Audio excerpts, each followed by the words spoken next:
What is going on, Guardians? This is DREADFULxSHOT, and today we're talking about the bad juju triumph for completing it solo flawless. And the weapons I recommend for this setup is the Wither Horde, or you can swap this out with the Anarchy for your exotic slot, any energy sniper rifle to begin the encounters with, and then I swap to 9 Hunger, which feel free to swap that out, and literally any grenade launcher for your power slot. You can also use any rocket launcher. So no, your eyes do not deceive you. This is all in 2x speed, so you don't have to sit here for 30 minutes. We're actually only going to be about 10 to 12 minutes of a video. So the first part here is you're just going to come in, activate the whole event, and run out this door at the very beginning. Pull out your sniper rifle and take down the knight as quickly as possible. You have plenty of time because they won't come and chase you. Feel free to take your time. Once that's done, switch to the auto rifle of your choice.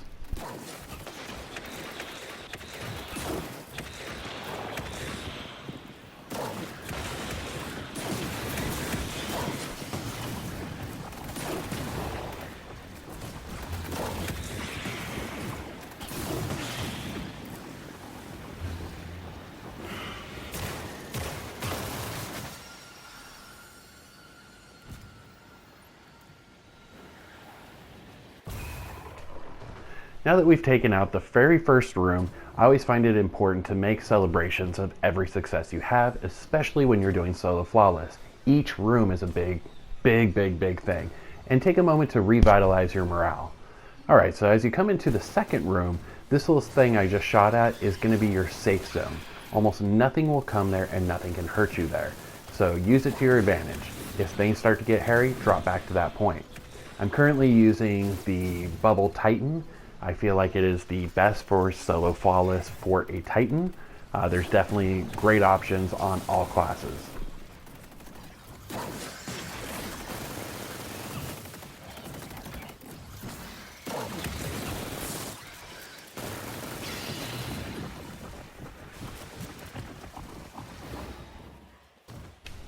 Now that we're done with room number 2, we can start our prep work to room 3. This one, I highly recommend planning your bubble all the way towards the front and then work the people one by one.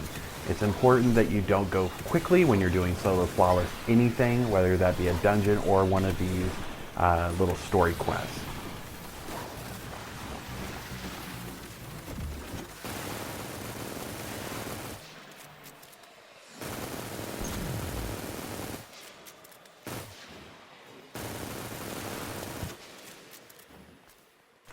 Now with that little hallway piece done, we can move on to the next room. In this one, it's important to activate the grenades, run back, because there's nothing worse than losing in a solo flawless to the architects. It should always be to the enemies. So same thing here, activate the first grenade, run to the second, run back to the first. Once they blow up, just clear out some of the ads that you can see, and the Shrieker is going to be your biggest piece here. So once you're confident that you have all of the enemies who are going to target you gone, go ahead and start working on the Shrieker. It will activate every time you start firing if it ever goes dormant.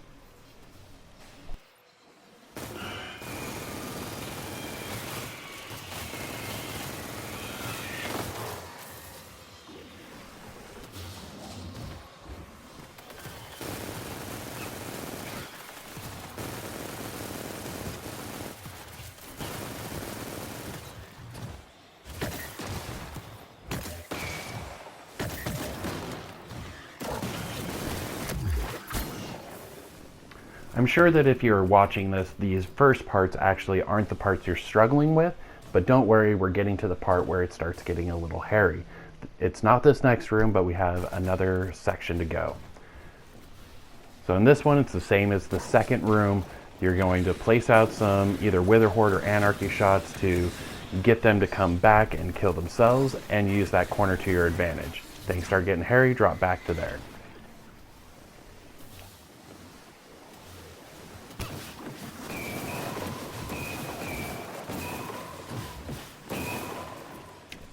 Okay, now we're coming into the part where I struggled the most on this entire thing. So run straight past the stairs all the way back to the Callus statue, where if you were doing this event in the raid, you would have to actually drop below for the dogs. So in this one, it's the same as the other, but behind Callus, there's actually 2 of these Shriekers. So make sure you get these both killed. This is imperative for this strategy. No, it's not a cheese, it's just a recommendation. You can always go slow, but this is my recommendation for it.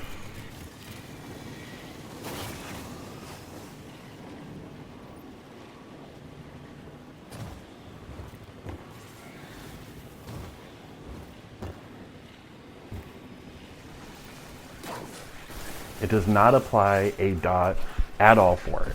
So rethought it, and the new strategy now is shoot the Wither Horde at the ground and then do as much as you can with your auto rifle and then move on to the next one. We're actually leaving this into essentially a 2-phase for these blights. So just go in, shoot the Wither Horde at the ground, let that kill all the dogs out for you, and move on to the next one.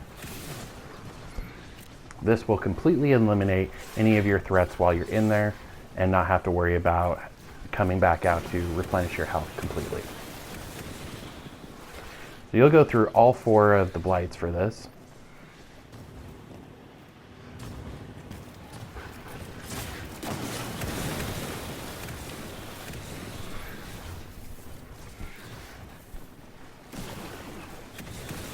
Alright, this finishes up the 4th blight that we had to deal with, and we get a prep for phase 2, or the second round.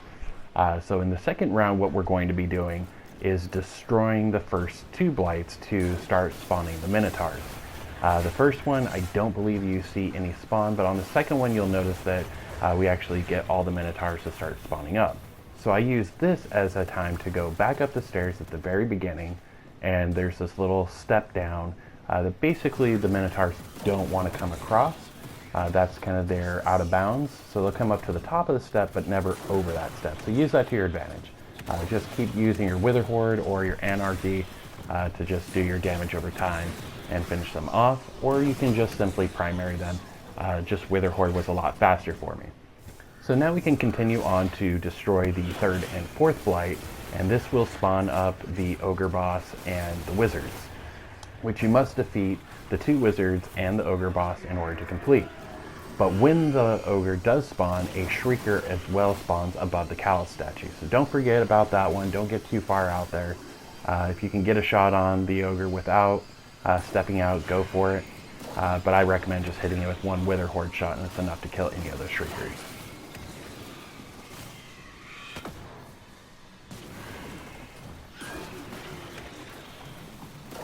And I would imagine at this point everyone's pretty comfortable with the Wither Horde. Just keep honing your accuracy on it. Eventually you'll get it down. The sooner the better. The reason I did bring in the Gnawing Hunger over many of the other auto rifle choices was that it does have a void affinity, which really helps with the wizards in this room, which always caused me the most trouble. The last room wasn't as hard for me as, say, this one. So that was the reason behind my weapon choice.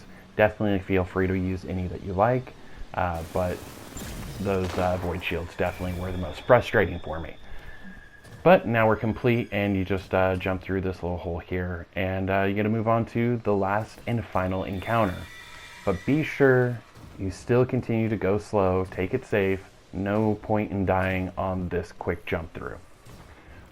So on this part, it's very important that you're taking it slow and backing off when you need to.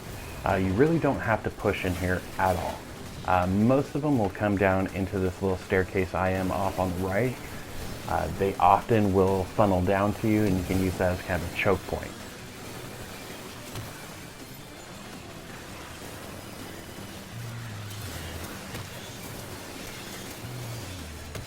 And if things start to get a little too hairy, you can actually go all the way back to that far right corner towards where you came in, and they will back away. So never feel like you have no escape back there. So after you've made short work of this taken guy, you can start moving up, and I always recommend that you go and clear out the snipers first. So come up the stairs and then come back around. There's always 2 snipers up there that can cause some serious damage, and nobody likes being sniped when they're in the fray.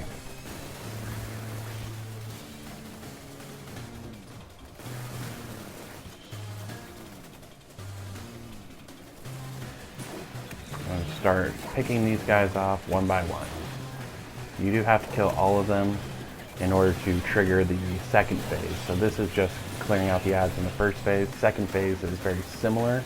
It's going to be primarily Thrall that are going to come at you, but they're taken Thrall. Alright, so I just run back down to the staircase spot, which I was talking about earlier. This is your gather them all in. If you have Anarchy, it works way better than the Wither Horde, but I didn't want to do any swapping. I really feel like you don't need to use exotics on this, but I chose to use that one. So same thing, if you have a grenade launcher, just hit those shriekers out, and then that pretty much solves that. And this is your safe spot. They won't come down unless you go forward. So the boss will eventually work his way over to you, and he's really the only thing you have to worry about. So I just kept hitting him with the Wither Horde and a couple of gnawing hunger shots to kill the orb that he shoots at you. I did struggle a little bit with finding my range on it, but once you find your sweet spot, just stay on it. No point in backing away.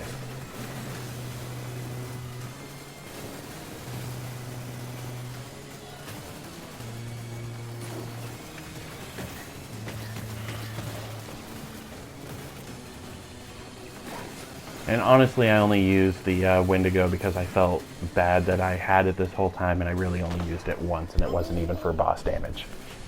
But that is pretty much it. That's all there is to this entire encounter. You have now had a solo flawless. I wish you all the best of luck, and if you have any questions or concerns, definitely feel free to reach out.